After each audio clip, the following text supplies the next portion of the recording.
मनसा मन माध्यम मनरे भगवान जे भक्त स्वामी भगवान कौन लीला श्रवण करिया उचित कीर्तन करिया उचित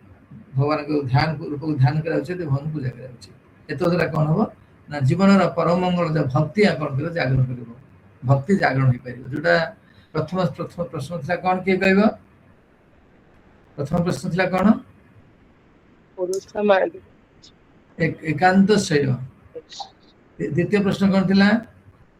समस्त ग्रंथर सारथिक ए दीटा भक्ति दीटा प्रश्न उत्तर होची भक्ति तेणु से भक्ति किपरि जागृत हो प्रोसेस ऑफ भक्ति प्रोसेस शब्द तुम कौन कहथिली खाली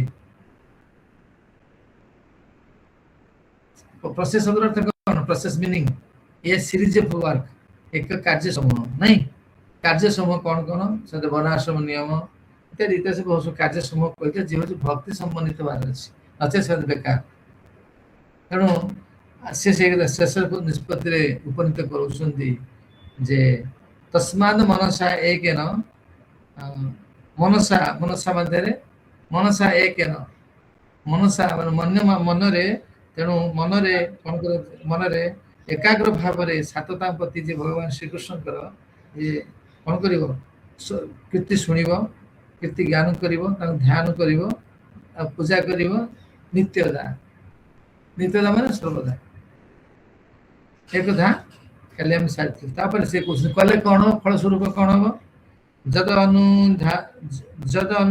अनुध्यासीना युक्ता कर्म ग्रंथि निबंधनम छिन्नन्ति कविदात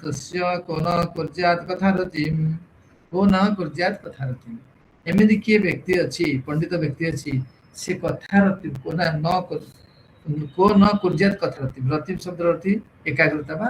प्रीति जागृत करबा जे कथा भगवान कथा रे किए भी पंडित अच्छी न करिवो काहे की करिवो काहे तले प्रश्न से काहे से करिवो अर्थात कहउछु ना छिन्नन्ति कवि छिन्नन्ति कर्मबंधन कर्मग्रंथि छिन्ननम कर्म ग्रंथि के छिन्न करे अर्थात कर्मफल नष्ट करे का माध्यम रे जद अनुध्यासीना अनुध्यान माने स्मरण अनुध्यास स्मरण स्मरण रूपक असी द्वारा कौन करिवो जे कौन कर से खंडन करिवो कौन ना कर्म बंधन से खंडन करिवो को पंडित एमिति अछि जे से कौन करिवनी ए कथा रे रुचि उत्पन्न करिवनी क्लियर तापरे हमर पढ़ाई दिला 15 पढ़ी नथिले ना 15 श्लोकटा आलोचना करथिले नाही महाराज 15 नंबरटा पढ़ाई ने खाली श्लोकटा जस्ट थरे कहिसंती हमें भी पढ़ी नै अच्छा जत शब्दार्थ जत जहा तापरे अनुध्या स्मरण असीना खंडा युक्ता युक्त कर्म प्रतिक्रिया प्रकार कह किए न नाही कुर्यात करिवो कथा रतिम कथारे एकाग्रता तेणु एमिति किए बुद्धिमान व्यक्ति भगवान स्मरण करी कर्मर प्रतिक्रिया छेदन करती न करिवो अर्थात भगवान पाद पद्म स्मरण कले कौन हम साधारण कौन हम जो स्मरण खंडा कषि मिल से कर्म छेदन कर खंडा जमी छेदन करे सेमती छेदन कर तेणु एमती किए व्यक्ति अच्छी जे कथा प्रति आसक्ति न हो तेणु आम मैंने कथा प्रति आसक्ति आप कहतु किए कहले एक कथा स्वर्ण भावार्थ अप्राकृत बा दिव्य स्फुलिंग प्राकृत तत्वर भूत प्रकृतिर संस्पर्शे आसी एक ग्रंथि निर्माण करे जदि व्यक्ति सकाम कर्म प्रतिक्रिया मुक्त भाव इच्छा करती करे ताले से ग्रंथि को छेद कर तेणु आम हूँ कौन ना भगवान सचिदानंद आम सचिदानंद स्थिति आम अच्छी कि आम कौन करे स्वदेव विभु आकार अच्छी आम कौन करे कौन करे भौतिक जगत पदार्पण कर भौतिक संग कर जहाँफल आमको कौन हो कष्ट भोगिया पड़े कर्मर प्रतिक्रिया भोगिया पड़े कर्म प्रतिक्रिया मुक्त हेले कर्मचक्र मुक्ति हो गले आम गोटे मात्र उपाय हूँ भगवान का स्मरण करवा कीर्तन करवा एवं भगवान नाम जप करवा पूजा करवा तेणु कर्मग्रंथि मान कौन सांसारिक आसक्ति स्त्री पुरुष आसक्ति बंधु बांधव आसक्ति मु मरीगले संसार डूबीज है टेटिकी पचरा है भाई तू तीटा गोटा कहीं ऊपर को टेकिक शोचु कि ନାଇଁ ଭାଇ କଣ କି ଆକାଶଟା କାଳେ ଗଳି ପଡିବ, ଆକାଶ ଅଛି ନା ଗଳି ପଡିବ, ସେଇଭଳି ଭାବରେ ଆମମାନଙ୍କ ଚିନ୍ତାଧାରା ଏଇଭଳି। ନା ମୁଁ ମରିଗଲେ ସଂସାର ଡୁବିଯିବ, ନହେଲେ ନ ହଉଛି, ଏଇ ଯୋଉ ଧାର କହିବା ଏ ହଉଛି ଅବିଦ୍ୟା ଗ୍ରନ୍ଥିର, ଅବିଦ୍ୟା ଦ୍ୱାରା ଗ୍ରନ୍ଥିତ ହେଇଛି ହୃଦୟ, ସେଥିପାଇଁ ଏସବୁ କଥା ବାହାରୁଛି। ମୁକ୍ତିର ଅର୍ଥ ଫଳ ଉତ୍ପାଦନକାରୀ କର୍ମଚକ୍ର ମୁକ୍ତି। ମୁକ୍ତି କାହାକୁ କୁହାଯାଏ?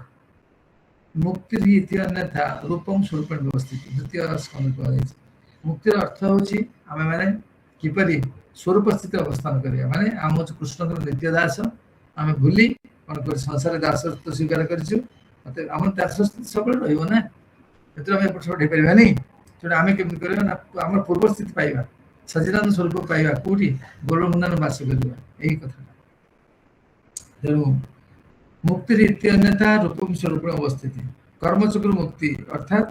ଆମେ ଜନ୍ମ ଚକ୍ର ଉଦ୍ଧାର ହେଇକରି ଭଗବାନ ପାଖରେ କଣ ନା ଶାଶ୍ୱତ ସେବାରେ ନିଯୁକ୍ତ ହେବା। ସେ ବରାବର ଭଗବାନଙ୍କର ଦିବ୍ୟଲୀଳା ସ୍ମରଣ କରେ ଯେ ସେ ସ୍ୱତଃ ମୁକ୍ତ ହୋଇଯାଏ, ଅର୍ଥାତ୍ ଏ ମୁକ୍ତି ସ୍ୱାଭାବିକ ଭାବରେ ତାର ଅନୁଗମନ କରେ। ଏହାର କାରଣ ହେଉଛି ଭଗବାନଙ୍କର ସମସ୍ତ ଲୀଳା ଭୂତ ପ୍ରକୃତିର ତ୍ରିଗୁଣର ଊର୍ଦ୍ଧ୍ୱରେ ଅବସ୍ଥିତ। ଭଗବାନ ଯେମିତି ତ୍ରିଗୁଣର ଊର୍ଦ୍ଧ୍ୱରେ ଅବସ୍ଥିତ, ତାଙ୍କ ଲୀଳା ମଧ୍ୟ ତ୍ରିଗୁଣରେ ଅବସ୍ଥିତ, ନାମ ମଧ୍ୟ ତ୍ରିଗୁଣରେ ଅବସ୍ଥିତ। ତେଣୁ ଗୁଣାତୀତ ବସ୍ତୁ ଭଗବାନ। ତେଣୁ ଆମେ ଗୁଣାତୀତ ନହେଲା ପର୍ଯ୍ୟନ୍ତ ଭକ୍ତି ଭଗବାନ ଜାଣିପାରିବାନି। ତେଣୁ ଆମର ସମସ୍ତ କର୍ମଫଳ ଯେତେବେଳେ ଆମେ କଣ କରିବା ଭଗବାନଙ୍କୁ ଅର୍ପଣ କରିବା, ସେତେବେଳେ ଗୁଣାତୀତ ହବା, ସେତେବେଳେ ଆମେ ଗୁଣାତୀତ ହବା।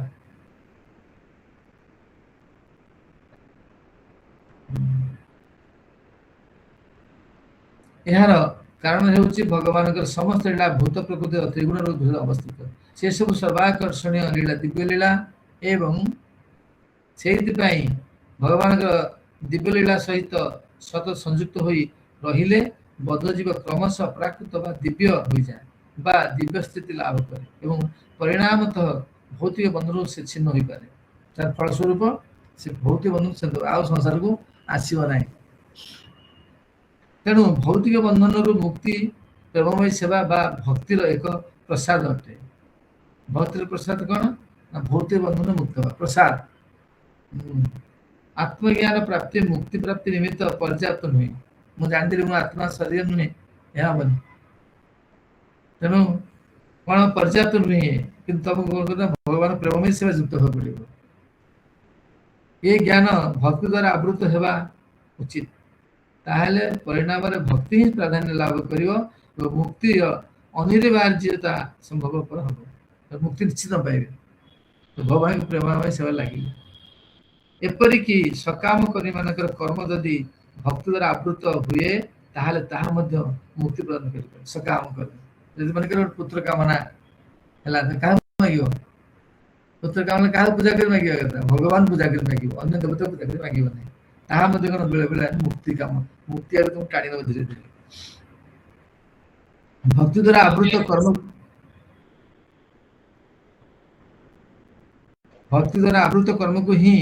କର୍ମଯୋଗ କୁହାଯାଏ। ଠିକ ସେହିପରି ଦାର୍ଶନିକ ଜ୍ଞାନ ଭକ୍ତି ଦ୍ୱାରା ଆବୃତ ହେଲେ ତାକୁ ଜ୍ଞାନ ଯୋଗ କୁହାଯିବ। ଯୋଗ ମାନେ ଯୁକ୍ତ ହବା, ଜ୍ଞାନ ସ୍ତର ଯୁକ୍ତ ହେଲା ଭଗବାନ ସହିତ, କର୍ମ ଦ୍ୱାରା ଯୁକ୍ତ ହେଲା। କିନ୍ତୁ ଶୁଦ୍ଧ ଭକ୍ତି ଯୋଗ ଏ ପ୍ରକାର କର୍ମ ଓ ଜ୍ଞାନ ଠାରୁ ସ୍ୱତନ୍ତ୍ର ଅଟେ। କିନ୍ତୁ ଶୁଦ୍ଧ ଭକ୍ତି ଯୋଗ ଏବଂ କର୍ମ ଏ ପ୍ରକାର ଜ୍ଞାନ, ଶୁଦ୍ଧ ଭକ୍ତି ଯୋଗ ଏ ପ୍ରକାର କର୍ମ ଜ୍ଞାନ ଠାରୁ ସ୍ୱତନ୍ତ୍ର ଅଟେ। କାରଣ ଏହା ଯେ କେବଳ ଭକ୍ତିକୁ ବଦ୍ଧାବସ୍ଥାରୁ ମୁକ୍ତ କରିପାରିବ ନାହିଁ, ସେତିକି ନୁହେଁ, ଏହା ମଧ୍ୟ ବ୍ୟକ୍ତିକୁ ଭଗବାନ ଦିବ୍ୟ ପ୍ରେମମୟୀ ସେବାରେ ସୌଭାଗ୍ୟ ଲାଭ କରିପାରିବ। ତେଣୁ ଦିବ୍ୟ କୃଷ୍ଣଙ୍କ ସେବା କର, ପ୍ରେମମୟୀ ସେବା କର। କିନ୍ତୁ ଶୁଦ୍ଧ ଭକ୍ତି ଏ ପ୍ରକାର କର୍ମ ଜ୍ଞାନ ଠାରୁ ସ୍ୱତନ୍ତ୍ର କଣ ଅଛି? ଭିନ୍ନ ଅଟେ। କାରଣ ଏହା ଯେ କେବଳ ବ୍ୟକ୍ତିକୁ ବଦ୍ଧାବସ୍ଥାରୁ ମୁକ୍ତ କରିପାରିବ ନାହିଁ, ସେତିକି ନୁହେଁ, ଏହା ମଧ୍ୟ ବ୍ୟକ୍ତିକୁ ଭଗବାନ ଦିବ୍ୟ ପ୍ରେମମୟୀ ସେବାରେ ସୌଭାଗ୍ୟ ଦେଇପାରିବ। ତେଣୁ ଯେକୌଣସି ବିବେକୀ ଲୋକ ଯିଏକି ଅଳ୍ପ ଜ୍ଞାନ ସମ୍ପନ୍ନ ସାଧାରଣ ବ୍ୟକ୍ତି ଠାରୁ ଟିକେ ଉନ୍ନତ, ସେ ନିଶ୍ଚୟ ସତତ ପରମପୁରୁଷ ଭଗବାନଙ୍କୁ ସ୍ମରଣ କରିବ। ସେ ନିଶ୍ଚୟ ଭଗବାନଙ୍କର କଥା ଶ୍ରବଣ କରିବ, ତାଙ୍କର ଗୁଣଗାନ କରି, ତାଙ୍କୁ ସ୍ମରଣ କରି ଏବଂ ତାଙ୍କୁ ଅର୍ଚ୍ଚନ କରି ଅଖଣ୍ଡ ଭାବରେ ତାଙ୍କ ସହିତ ଯୁକ୍ତ ହୋଇପାରିବ। ଏହା ହେଉଛି ଭକ୍ତି ଯୋଗର ପୂର୍ଣ୍ଣ ମାର୍ଗ। ଶ୍ରୀମନ୍ ଚୈତନ୍ୟ ମହାପ୍ରଭୁଙ୍କ ନିର୍ଦ୍ଦେଶରେ ବୃନ୍ଦାବନ ଯେଉଁ ଗୋସ୍ୱାମୀଗଣ ଭକ୍ତି ଯୋଗର ପ୍ରଚାର କରିବା ନିମିତ୍ତ ସ୍ୱୀକୃତ ହୋଇଥିଲେ, ସେମାନେ ଅତି କଡ଼ାକଡ଼ି ଭାବରେ ଏସବୁ ନିୟମ ପାଳନ କରୁଥିଲେ। जो छह सब गोस्वामी मैंने लोकनाथ गोस्वामी षड गोस्वामी आदि समस्ते कौन करते प्रचार करते प्रेममय सेवा करते खाली प्रचार कले हेनी खाली प्रचार लाभ हेनी जमती उदाहरण स्वरूप जन गाइनिंग स्पेशलिस्ट से छुआ जन्म कर लेडी गाइनिंग स्पेशलिस्ट जे संतान संतान उत्पादन कर तार से ज्ञान गाइनिंग ज्ञान परिपूर्णता लाभ ही नबनी जदि संतान सहित उत्पन्न कर कौन हम तार ज्ञान कौन हम परिपूर्णता लाभ हो परिपूर्ण ज्ञान हम कारण से निजे भुक्तभोगी ज्ञानटा को विज्ञान कर तेणु खाली ज्ञान लाभ कले हेनी परिपूर्ण भगवान सेवार निजे लगे पड़े समस्ते भगवान पे सेवा करवा भगवान फूल तोड़ा भगवान पर्सन करवा नाम ग्रहण करवा श्रवण करवा भगवान भक्त मान सेवा करवा इत्यादि इत्यादि क्लियर श्रीमद भागवतम एवं अन्य प्रामाणिक शास्त्र अनुमोदित पंथारे समस्त वर्ण आश्रम लोक निमित्त मार्ग निर्धारण कर दिया भागवतम एवं शास्त्र अनुसार कह केमी कर समस्ते कहते कौन भगवान प्रेममय सेवा समस्त लगी जाओ कथा श्रवण कर कथा कीर्तन कर सब इत्यादि इत्यादि ये भाव में आम कौन कले प्रोसेस ऑफ भक्ति सीरीज ऑफ एक्शन भक्ति को अग्रगति करने कार्य समूह कौन कले आम समाप्त कले दुईटा हो से पुणी से भक्ति समूह कह कौन होती स्टेप्स ऑफ भक्ति पढ़ा हाँ भक्तिर भक्ति के स्टेप्स केमती केमती आगे बढ़े प्रोग्रेस प्रोग्रेस ना स्टेप्स नहीं प्रोग्रेस अच्छी स्टेप्स अच्छी ना नहीं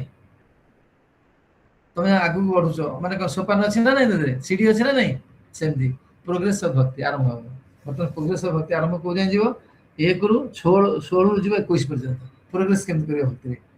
भक्ति सोपान गुड़िया कौन कौन पचार कह किए भक्ति सोपान कौन सब स्टेप्स ऑफ भक्ति किए कह भक्ति सोपान कौन सब किए कह ये मन रखिच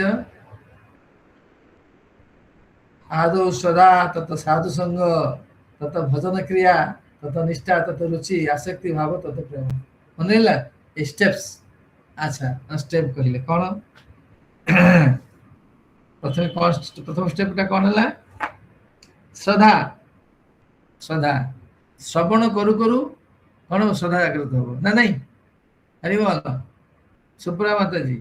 तुम बाहर कहीं आज्ञा महाराज विवाह कहीं विवाह संबंध सुनला पर विवाह करे इच्छा है नहीं मो बाबा जी कहीं बाबा जी संबंध बारंबार सुनला पर इच्छा है साधु भाई सेमती कौन कार्य पर बारंबार श्रवण कले श्रद्धा जागृत हुए आरंभ है शुश्रूष सदाधान वासुदेव कथा रुचि श्यान महत सेवया विप्रा पुण्य तीर्थ निसेवनात् शुश्रूष सदाधान वासुदेव कथा रुचि श्यान महत सेवया विप्रा पुण्य तीर्थ निसेवनात् शब्दानुवाद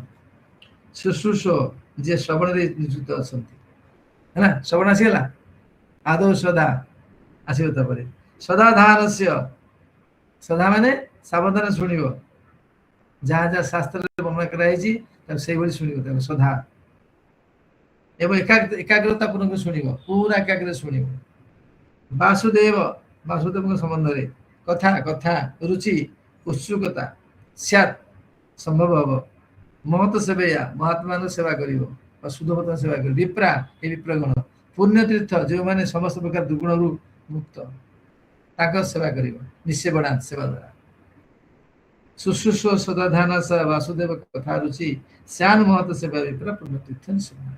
हे विप्रगण अनुवाद जो भक्तगण संपूर्ण रूपे समस्त गुण पापु मुक्त होती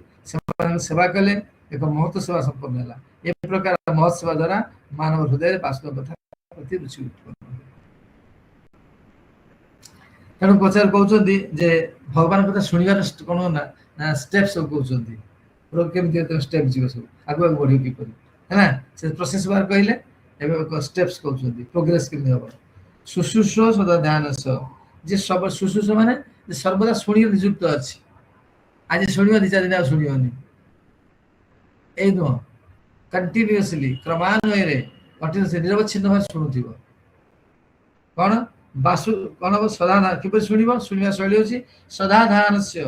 सावधानता सावधानता शुणव एवं एकाग्रतापूर्ण मनोनयन दबनी अपरा अपरा अप्रमादेन प्रमादन हतम श्रुतम पाठ पढ़ुच जदि मन आउ जगह अच्छी ताले कौन हम साजा पढ़े मन पशिब कि पशिब सेमती भगवान कथा शुणुच जदि एकाग्र चित न शुणुच ताहले प्रमादन हतम श्रुतम श्रवण श्रवण केवल विफल विफल विफल विफल तेणु कथा सावधान शुणव जमी जमी व्याख्या कराई शुणुंट से कहते से ग्रहण कर ना अर्थ एमतिया नहीं जहाँ जहाँ वर्णना के शुणव वासुदेव कथा क्या कथा वासुदेव कथा श्यान महत सेवया श्यान से संभव संभव करवा कौन महत सेवा महत मान सेवा महत मान महात्मा मान सेवा बा शुद्ध भक्त मान सेवा हे विप्रगण विप्र हे विप्रगण पुण्यतीर्थ निषणार्थ जो मान समस्त कौन कहीं ये महत मान होती कौन पुण्यतीर्थ निषेवणार्थ पुण्यतीर्थ शब्द अर्थ हूँ किसी पाप ना पुण्यतीर्थ निषेवणा सेवा द्वारा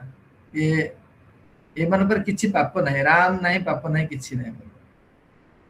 तेणु साधु सेवा द्वारा कौन हम कौन हम कौन हम ना भगवान प्रति भक्ति जागृत हम देखिए कौन कौन आसला ये श्लोक कौन कौन आसला प्रथम आसला कौन आसला श्रद्धा प्रथम श्रवण तापर श्रद्धा आसला श्रद्धा पर आसला कौन आज श्रद्धा तत्व साधु संगे आसला नहीं तापर भजन क्रिया आरंभ हो गला तापर भजन क्रिया आरंभ हो गला भजन क्रिया आरंभ हो गला गुरु ग्रहण कल तापर भजन क्रिया आरंभ हो गोटे श्लोक रे तीनटा स्टेप आसला है ओके भावार्थ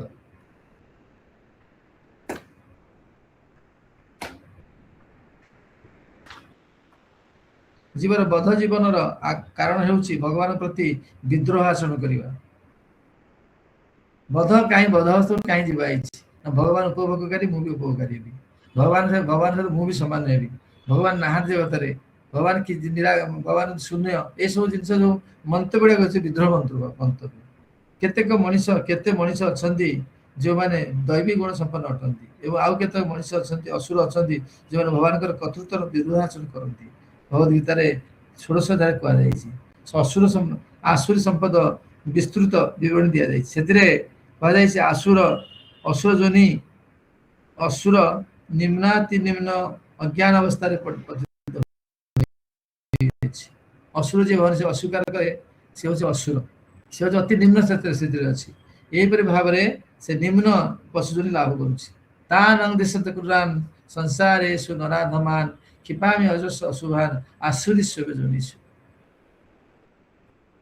पके आसुरी जोनि महापन्ना मूढ़ जन्मनि जन्मनि जी तान दिशत कुरान जी मत विदोष करुच्ची मुझे असुर जोनि पकई मो कम है से मु कौन पकई मोर तो भूत प्रकृति नहीं पकईदेव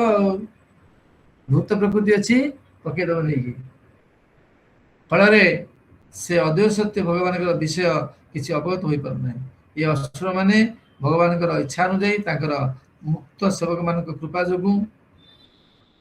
विभिन्न देश में धीरे धीरे भगवत चेतनशील हो जाती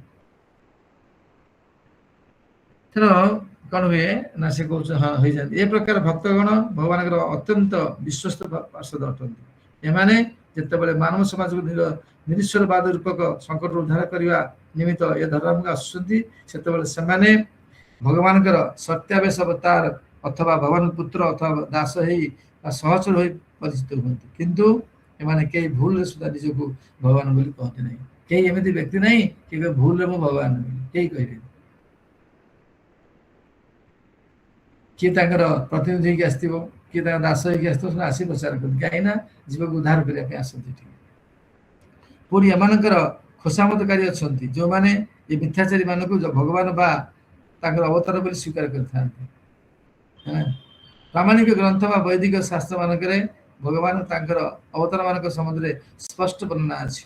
प्रामाणिक ग्रंथ बा वैदिक शास्त्र प्रमाण न मिले काहरु केबे भगवान बोली स्वीकार करू नहीं कहीं ना प्रामाणिक शास्त्र कौन कहूँ न तत्व सम अधिक अस्ति कहीं ताक सहित समान नांती कि अधिका नांती ताले आउर कि भगवान हे परिबो कि ए ज्ञान रहा दरकार सत्संग ज्ञान तुम्हें लाभ कर पारिबो प्रामाणिक ग्रंथ बा वैदिक शास्त्र मानकरे भगवान तांकर अवतार मानकर संबंध स्पष्ट वर्णना अछि प्रामाणिक ग्रंथ बा वैदिक शास्त्र प्रमाण न मिलिले तुमे काहा कहले कोन रे भगवान बोली कहि परिबो नाही कहले तुमे निजे ही दंडित हो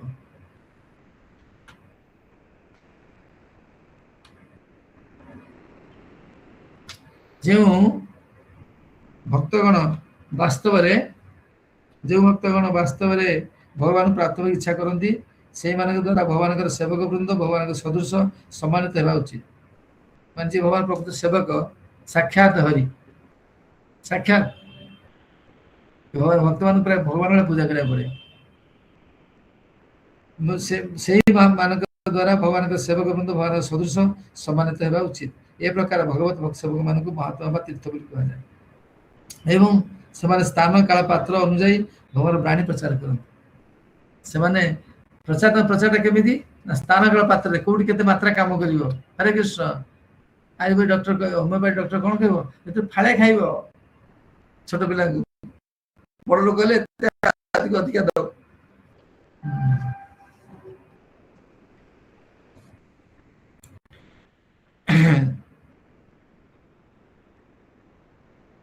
एवं सेमाने स्थान काल पात्र अनुजाई भगवान वाणी प्रचार करते एमाने लोक मानक भगवान भक्त होगा निमित्त अनुरोध करती भगवान बोली कहले से सह्य करती ना प्रामाणिक आपन तो भगवान से खुशी होती नेतरे प्रामाणिक ग्रंथ बा वैदिक शास्त्र मानकर प्रमाण अनुजाई श्री चैतन्य महाप्रभु स्वयं भगवान बोली अटंती किंतु से एक भक्त पर लीला करी देखे दे जाइछंती जो लोक माने एकता जानी अर्थात चैतन्य महाप्रभु होउछंती स्वयं भगवान सेतेबेले भगवान महाप्रभु को भगवान बोली संबोधन करते से कान बुझी देउथिले एवं भगवान श्रीकृष्ण नाम उच्चारण करते जदिओ से स्वयं भगवान थे तथापि तांको भगवान बोली कहले से विरोध करते भगवान एपरी व्यवहार करिवार उद्देश्य है से आम मानक से अनैतिक व्यक्ति मान प्रति सावधान कराई दौरान जो मान निज भगवान बोली कहते अन्य मैंने से भगवान संबोधन कर आनंद महाप्रभु कहीं यहाँ दौले चैतन्य महाप्रभु से कहते ना ना मु भगवान मान भक्त से शिक्षा दौले से कौन दौले जे जो माने निज भगवान बोली कहते आम सावधान रहा भगवान का सेवक गण भगवत सेवा भगवत चेतना प्रचार करने निमित्त आसी एवं बुद्धिमान लोके सर्व प्रकार से साहाय्य करने उचित बा सहित सह करने उचित तेणु बुद्धिमान लोक काम है कौन भगवान नाम प्रचार साहाय्य करने उचित है ना तेणु तू मैंने कि काय मन वाक्य साहाय्य कर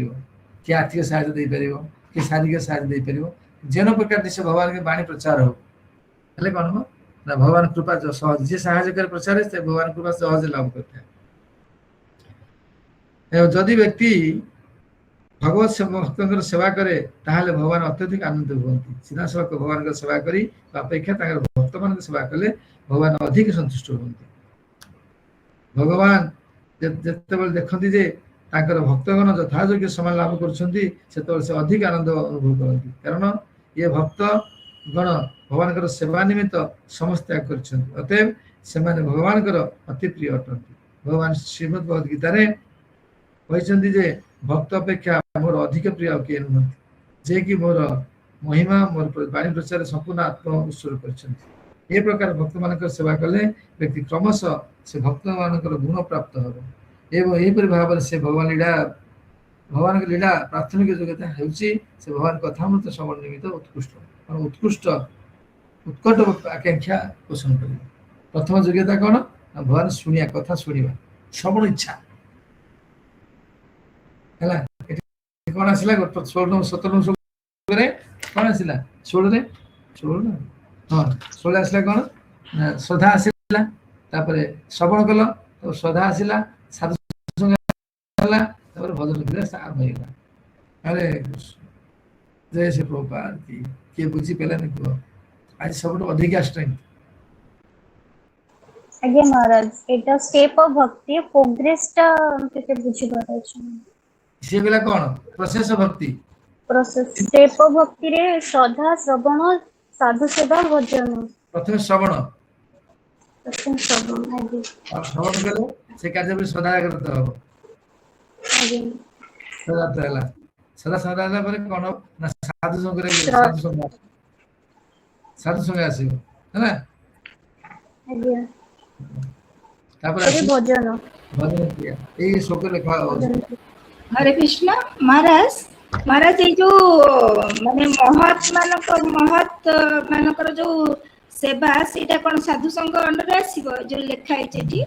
पुण्य तीर्थ बा महत मानक सेवा साधु संग रे लिखा है पूरा माने made possible by service to the great devotees श्यान महत सेवया विप्रा असला hearing with the care and attention सुसुषो सदाधान serving those who are free from the all vices पुण्य तीर्थ सेवना श्रवण आसिला प्रोग्रेस माने केमिति करबा सब सुनिबो जत्ते सुनिबो सेते श्रद्धा करत हो जत्ते श्रद्धा रहत हो तो साधु संग हो भजन क्रिया आरंभ श्रद्धा माने दृढ़ विश्वास आज्ञा महाराज आउटे गुणातीत होबा माने बुझी पारे तीन गुण उद्धव दिया पड़िबो तीन गुण उद्धव गुणातीत भगवान गुणातीत भक्ति गुणातीत भक्त भी गुणातीत आज्ञा भगवान भक्ति और भक्त भक्त भक्ति भगवान भक्त भक्ति भगवान ये गुण समस्त गुणातीत आज्ञा धन्यवाद महाराज हरे कृष्ण महाराज साउंड काली आसीबो 17 श्लोक